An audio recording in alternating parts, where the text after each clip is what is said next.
Early postpartum, to be precise, can be very difficult for most people, and how you can handle it. Yeah, that was actually the last day you had an 8-hour sleep at night. Deal with the baby, his constant cries, his constant request for breastfeeding.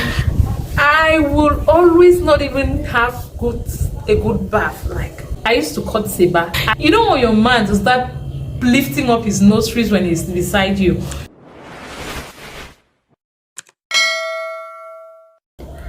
Hello Team Priska, welcome back to our channel. Yeah, if it's your first time seeing this beautiful face, my name is Priska and I'm a Cameroonian content creator. Check my videos, and if what you see is what you like, then go ahead and hit the red subscribe button. Okay, so for my OGs, when was the last time when was the last time you saw me rocking these eyeglasses of mine?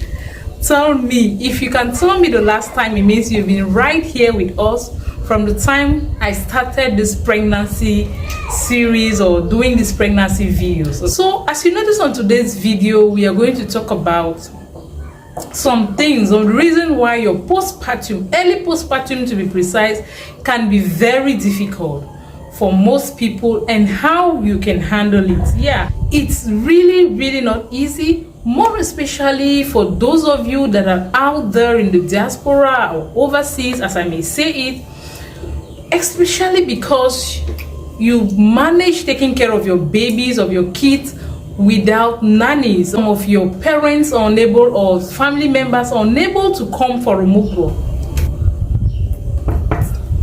Do I look better this way?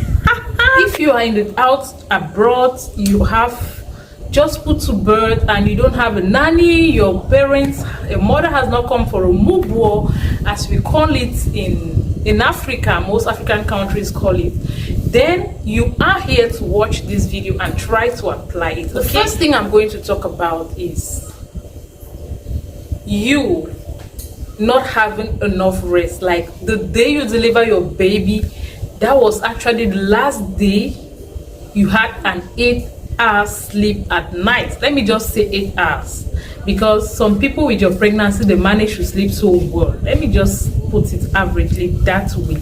So after delivery, you have to deal with the baby, with the changes. They don't sleep at night. For some babies, they will not sleep at night and they sleep at day. So it's usually not easy. So how you can remedy this situation? We know babies, when they are just born, they sleep a whole lot, they have constant naps from time to time. So I'll recommend you try to have a nap during one of your baby's sleep times. Yeah, have a nap during one of your baby's sleep times. It is very essential for your health, like very important for your health. You know, when you're not well rested, you tend to transfer aggression to everybody. You're always angry, you're stressed up, the baby is disturbing, you have house chores, you have a whole lot of things. So try as much as possible to have a nap during one of your baby's sleep hours. Another thing I'm going to talk about is doing the ironing and laundry. When babies are just born, they tend to like pull a whole lot. You have to change them napkins from very often, and at the end of the day, each day you may end up having many dresses to wash every day. We know the effect of detergent on our hands. Washing or using detergent constantly, it ends up damaging our palms and it's not healthy.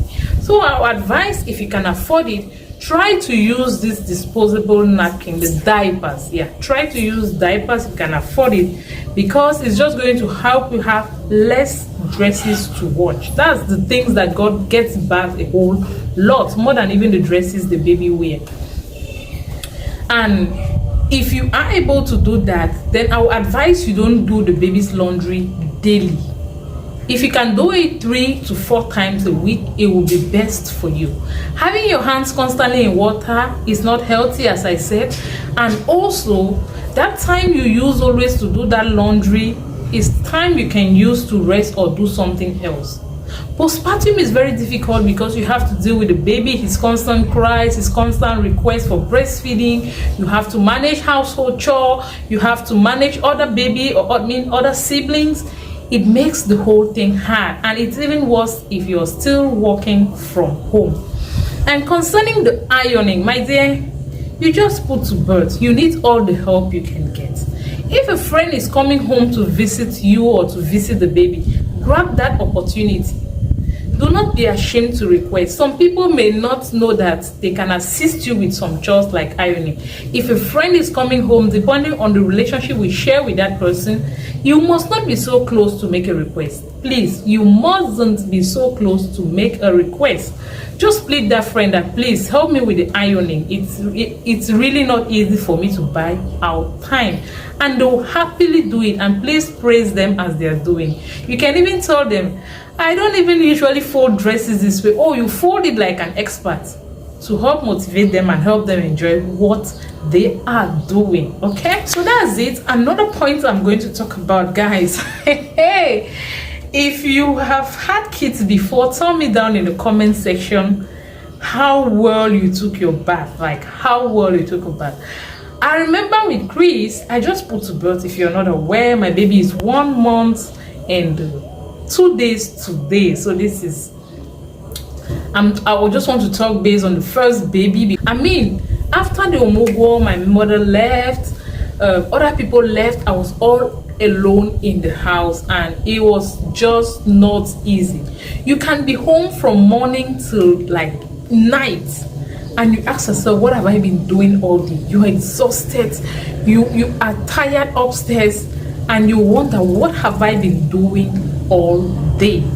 You've just been changing diapers and breastfeeding. Sometimes you don't even have time to cook a very good heavy meal for your husband or for yourself, but the baby took your whole time. So I remember with baby number 1, Chris, hey guys, I will always not even have a good bath. Like, most often when the baby is sleeping, that's the time you want to do 1 or 2 things for your chores. I want to do 1 or 2 things for my chores in the house.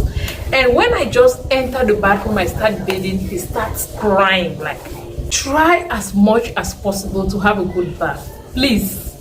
I used to cut saber. I never used to, anyway, most often, never used to take good time to have a proper bath. I would advise to do that as soon as your baby starts sleeping. In one of his series of naps or series of sleep, use the start of the sleep to have your bath. Don't wait when the baby has slept for long. No, prioritize it, even if possible, more than some other chores in the house. Make it a priority. Go have your bath with your favorite lotions, scrub your body, give yourself the proper skincare you used to do before. You don't want your man to start lifting up his nostrils when he's beside you. You don't want your man to stop seeing in you what he saw in you before the pregnancy. You don't want that to happen, because you've stopped taking good care of yourself. To look good once in a while. And another thing I would advise, guys, if you can't nap or sleep when your baby is sleeping, if a friend comes visiting, depending on the degree of friendship, guys, because I remember back then, sometimes when I just want to, I close the door, I shut the door, that let me have a nap. That's exactly the time somebody will come and ring the bell. He's coming to visit the baby or to visit me. And most often, I wish I could just tell them, go. Yes, I just wish I could tell them, go. But you know, they bought out time, and it was not easy for them to do so. So sometimes, depending, if it's a casual friend or if it's somebody that comes home frequently, once you receive that person, after a few minutes, you can tell the person, please, I didn't sleep all night. I badly want to have a rest. Just don't be angry. Say it nicely. Depending on the type of relationship you share with your friend, remember, that's what I've said. You can do that, and then you go sleep when your baby is sleeping. It's super important. Lack of sleep can render you go crazy. Like, hey. Another thing I want to talk about, try to have some time off for yourself. It's very important for your mental health. Like, if your man is in, if your husband is in, just plead with him, please, I want to step out for a while with some friends. Express the breast milk and keep. leave him with the baby, go have some good time outside. I didn't say you should go partying midnight and come late, okay? Just change the environment, change the air, do something different. It is super important for you. Most people get depressed during your postpartum because they have a whole lot to handle. Another thing I would like to talk about is you trying your best to detach the older sibling. Like if it's baby number 2 you're having or number 3, try to detach your other siblings, the first children, from you before you put to birth, because they'll get so attached to you, and after you put to birth, detaching them from you, they'll always stick around. They'll get jealous, some even get sick because they were used to being pampered and all of that. They were used to be the only one being taken care of. If you have other points to mention, go ahead and drop it down in the comment section, okay? So that was just it. I just shared with you how I managed some of my postpartum difficulties and even what I actually went through. Tell me I look beautiful. I know I took off time today to glow for you.